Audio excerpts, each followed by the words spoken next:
Hello, everyone, dear viewers of the channel. I am Halyna, the guardian of secrets, a researcher of mystical phenomena, and here with me is Vadym, a historian interested in folk culture. And together, we invite you to embark on another fascinating journey into the heart of Ukrainian traditions, though with slightly different lenses, as always. Today, we're diving into a topic that Halyna, I suspect, finds particularly enchanting: the secret powers of Ukrainian plants. Enchanting is an understatement, Vadym. For our ancestors, plants were not just greenery. They were living entities, healers, protectors, messengers from the spirit world. Losing this knowledge feels like losing a piece of our very soul, our connection to the land. I believe these stories hold potent energy, ready to be revived and understood in a modern context. I certainly agree about the profound connection between our ancestors and their natural environment. Every culture imbues its flora with significance. But when you speak of secret powers and spirit world, I have to ask, are we talking about literal magic, or is it a rich tapestry of symbolism, traditional medicine, and agricultural wisdom wrapped in poetic narrative? Both, Vadym, both. Let's take barvinok, periwinkle. It's an evergreen, often seen in wedding wreaths, symbolizing eternal love and life. But it's more than just a pretty symbol. Grandmothers used to weave it into protective charms for young brides, believing it would ward off evil eyes and ensure the marriage flourished. I've heard stories that if you plant it near your home, no ill will can cross your threshold. The evergreen quality of periwinkle certainly lends itself beautifully to the idea of eternity and enduring love. From a historical perspective, its resilience and vibrant green throughout winter would naturally be associated with life's continuity, offering psychological comfort during harsh times. The belief in its protective qualities might stem from its robust nature, an outward manifestation of an inner strength that people wish to emulate or invoke. It's a very tangible symbol for intangible hopes. But isn't there something deeper when you feel a sense of calm just holding a sprig, knowing its history, its purpose? There's an innate wisdom in these plants, a silent energy. Even in modern times, many people still incorporate barvinok into significant life events, feeling its ancient resonance. That's not just symbolism, Vadym. That's inherited belief manifesting. And that inherited belief, Halyna, is incredibly powerful. The placebo effect, or simply the psychological reassurance of adhering to a tradition, can indeed create a profound sense of well-being. It's fascinating how cultural narratives can shape our perception of reality and even influence our emotional states, making us feel the protective energy you describe. Exactly. And what about polyn, or wormwood? This plant, with its bitter taste and pungent aroma, was considered a potent deterrent for evil spirits and negativity. People would hang bunches of it above doorways, particularly during periods of vulnerability, like after a funeral or during an epidemic. Some even believed it could reveal witches among them. I sometimes get goosebumps just thinking about the protective aura it was believed to create. Wormwood is a fantastic example of a plant with very strong, noticeable properties that would naturally lead to mystical associations. Its distinct bitter taste made it a traditional medicinal herb for digestion and parasites, and its strong aroma, particularly when dried, could indeed act as an insect repellent. Historically, many cultures linked illness and misfortune to malevolent spirits, so a plant that visibly repelled pests or helped with ailments would easily be elevated to a protector against unseen evils. Its bitterness could also metaphorically represent an aversion to evil. So you're saying the evil spirits were just mosquitoes? But seriously, the intent behind its use was spiritual, not purely practical. It wasn't just about warding off flies. It was about cleansing a space, fortifying it against unseen malevolence. The rituals around its collection and placement were precise, imbued with a sacred purpose. Not just mosquitoes, Halyna, but the tangible effect of repelling something unpleasant could easily be extrapolated to the intangible. The rituals you mention are crucial. They provide structure, focus, and reinforce the collective belief, making the protective power feel more real and effective for the community. The act itself becomes a form of psychological armor. Another incredibly significant plant is zvirboy, St. John's wort. It's nicknamed the sun herb because it blooms around the summer solstice.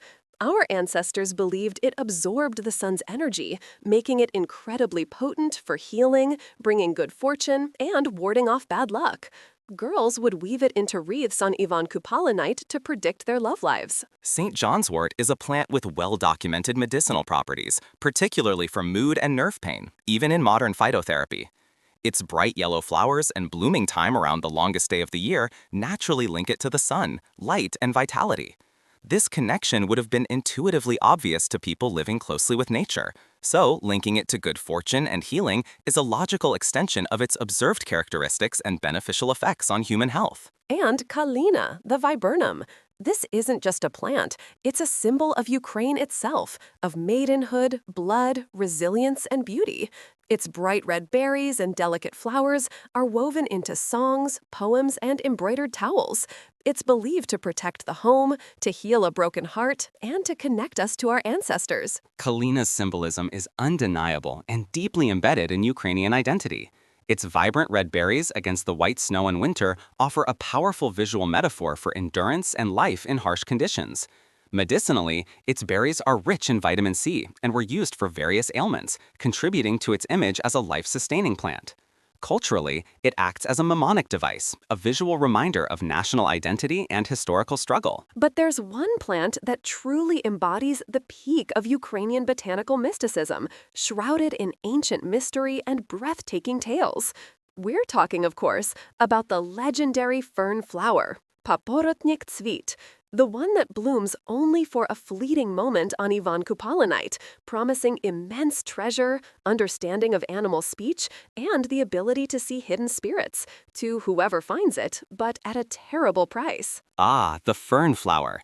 This is perhaps the ultimate example of a mythical plant, because, botanically speaking, ferns do not flower. This fact alone makes a legend so compelling and enduring. It speaks to a universal human desire for power, knowledge, and wealth, projected on something inherently impossible to find. The rarity, the danger associated with seeking it, and the timing on a solstice night all amplify its mystical allure. It's not just about botanical accuracy, Vadym. The myth serves a deeper purpose. It's a story about temptation, about venturing into the liminal space between worlds on the most magical night of the year. The price, losing your soul or being cursed, reinforces the idea that true power comes with immense responsibility, or is simply beyond human grasp. It's a cautionary tale disguised as a treasure hunt. Absolutely. The fernflower legend functions as a powerful cultural narrative. It provides a framework for understanding human ambition, the allure of the forbidden, and the concept of consequence. Ivan Kupala night itself was a time of ritualistic purification, fertility rites, and boundary crossing, so a tale of a magical, elusive flower fits perfectly into that liminal context, offering a moral compass within the celebratory chaos. Let's not forget malva, mallow. This humble plant, often seen adorning Ukrainian homes, is seen as a guardian of the family hearth, connecting the living with their ancestors. Its tall, stately blooms are believed to represent the souls of departed relatives watching over the home. Malva's prevalence in traditional Ukrainian homesteads, combined with its graceful appearance and long blooming season, makes it an ideal candidate for such symbolic associations. It's a plant that naturally thrives near human habitation. The visual of its flowers reaching skyward could easily evoke a connection to the heavens and, by extension, to ancestral spirits. It's a beautiful way to maintain a sense of continuity and remembrance. What I find so moving is how our ancestors wove these plants into the fabric of their lives, not just as decorative elements, but as active participants in their well-being, spiritual, emotional, physical. They understood the language of nature in a way we've largely forgotten. It wasn't just about remedies, it was about respect and reciprocity. I agree that it speaks to a much deeper, holistic understanding of the natural world. This isn't just superstition, it's ethnobotany, traditional ecological knowledge, and folk medicine. These beliefs served as an ancestral guide to health, safety, and psychological comfort, translating complex natural phenomena into understandable narratives.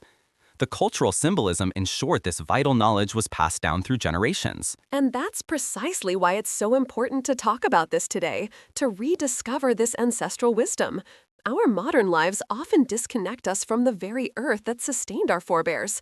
Reconnecting with these stories, even if through a skeptical lens, helps us reclaim a part of our heritage and perhaps find new ways to connect with nature's profound healing energies. Indeed, Halyna. Understanding these stories, even from a rational perspective, enriches our appreciation for history, psychology, and the ingenuity of human culture.